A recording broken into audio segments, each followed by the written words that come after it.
అనుదిన వాగ్దానం, daily promise. దేవుని నామానికి మహిమ కలుగును గాక. మన ప్రభువును ప్రియ రక్షకుడైన యేసుక్రీస్తు వారి శుభనామంలో మీకు నా హృదయపూర్వక వందనాలు తెలియజేస్తున్నాను. ఈ దినం దేవుని వాగ్దానం, దేవుని కుమారులుగా మిమ్మల్ని చూచుచున్నాడు. హెబ్రీ 12:7. శిక్షా ఫలం పొందుటకే మీరు సహించుచున్నారు. దేవుడు కుమారులుగా మిమ్మల్ని చూచుచున్నాడు. తండ్రి శిక్షింపని కుమారుడు ఎవడు? Praise Lord. ఎవరిని దేవుడు తన కుమారులుగా చూచుచున్నాడని చూస్తే యోహాను సువార్త 1:12, తనను ఎందరు అంగీకరించిన వారికి అందరికీ, అనగా తన నామమునందు విశ్వాసం ఉంచిన వారికి దేవుని పిల్లలగుటకు ఆయన అధికారము అనుగ్రహించినాడు. గలతీ 3:20-29 చూస్తే, క్రీస్తు యేసునందు మీరందరూ విశ్వాసం వలన దేవుని కుమారులై ఉన్నారు. క్రీస్తులోనికి బాప్తిసం పొందిన వారందరూ క్రీస్తును ధరించుకుని ఉన్నారు. క్రీస్తు సంబంధులైతే ఆ పక్షమందు వాగ్దాన ప్రకారము యేసు క్రీస్తునందు మీరందరూ ఏకముగా ఉన్నారు.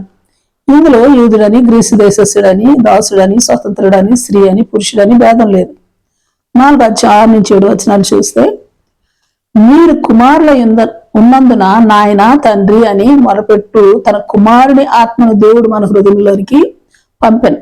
కాబట్టి నీవెక్క కుమారుడవే. అలాగే రోమా 8:14-16 చూస్తే, దేవుని ఆత్మ చేత ఎందరూ నడిపింపబడుదురో వారందరూ దేవుని కుమారులై ఉందురు. ఆత్మ కలిగిన వారమే మనము అబ్బా తండ్రి అని మొరపెడుతూ ఉన్నాం. మనము దేవుని పిల్లలమని ఆత్మ తానే మన ఆత్మతో కూడా సాక్ష్యం ఇచ్చుచున్నాడు. 17 ఓ అద్భుతమైన విషయాన్ని తెలియజేస్తా ఉన్నాడు. అదేమంటే, మనము పిల్లలమైతే వారసులం, అనగా దేవుని వారసులం. క్రీస్తుతో కూడా మహిమ పొందుటకు ఆయనతో శ్రమ పడిన ఎడల క్రీస్తుతోడి వారసులం. Praise Lord. ఇదే విషయాన్ని హెబ్రీ 12:5-11 స్పష్టం చేయబడతా ఉంది. సహజంగా దేవుని కుమారులైతే వారికి శ్రమలు, కష్టాలు, బాధలు ఉండవన్న ఆలోచన చాలా మందిలో ఉంటుంది. అయితే ఈ లేఖన భాగం మనకు చాలా స్పష్టంగా తెలియజేస్తూ ఉన్న సారాంశం ఏమంటే, దేవుడు మనలను తన కుమారులుగా చూచుచున్నాడు గనుకనే ప్రభు తను ప్రేమించి వారిని శిక్షించి తను స్వీకరించి ప్రతి కుమారుని దండిస్తాడు. ఆయన శిక్షలో పాలు పొందనేలా వారు కుమారులు కారు, దుర్బీజులే. మరో ప్రాముఖ్యమైన విషయం ఏమంటే, మనము తన పరిశుద్ధతలో పాలు పొందవలనని మన మేలు కొరకు ఆయన శిక్షిస్తా ఉన్నాడు. Praise Lord. మరియు ప్రస్తుతమందు సమస్త శిక్ష దుఃఖకరంగా కనబడనే గాని సంతోషకరంగా కనబడదు. ఆయనను మరో అద్భుతమైన విషయం ఏమంటే, దాని యందు అభ్యాసం కలిగిన వారికి అది నీతి అని సమాధానకరమైన ఫలం ఇస్తుంది. Praise Lord. ఇదే విషయాన్ని యెర్మయా 29:11 నేను మిమ్మల్ని గూర్చి ఉద్దేశించిన సంగతులు నేను ఎరుగుదును, రాబో కాలమందు మీకు నిరీక్షణ కలిగినట్లు అవి సమాధానకరమైన సంగతులే కానీ హానికరమైనవి కావు. ఇదే యెహోవా వాక్కు అని దృఢముగా దేవుని ద్వారా తెలియజేయబడుటను మనం చూస్తున్నాం. Praise Lord. అవును, మనలను దేవుడు తన కుమారులుగా చూచుచున్నాడు గనుకనే తన కుమారులుగా ఉండునట్టి అర్హతలను ఆధిక్యతలను అధికారాన్ని పొందినట్లుగా మనకు శిక్షణను ఇస్తూ ఉన్నాడు. దానిని మనము శిక్షగా తీసుకుని బాధపడిపోతూ ఉంటాం.